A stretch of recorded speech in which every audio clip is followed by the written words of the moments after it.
Adam kapışırsan kardeşine, verer zararını. Niyaran zorla, git bu yanda vererem inşallah.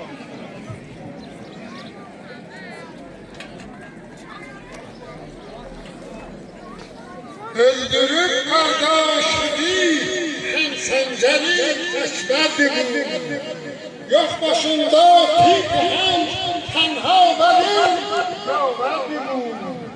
Çok digarı meceli, bu nakibi geçerdi bu. Merhaba, merhaba,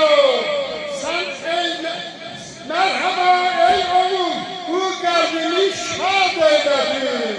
Sen benim sevdamın yanında afzal eyledin. Geç görüm oğlum biraz sen tüy vurman başına. Sen sararsan dehşeti senin başına.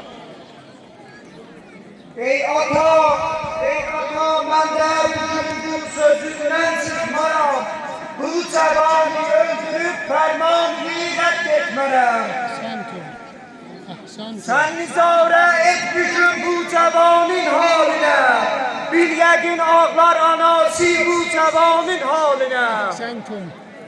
Ahsantum pəsərəm. Ey cevan, ben gelmişim kardeşlerimin kanıyla lan. Kardeşlerini öldürüp bize çok miskin. Gerek kanıyen kanıyla.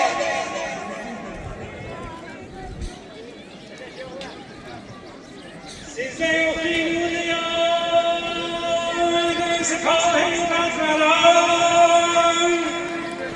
Mutluğun zerrini teşkil etmem.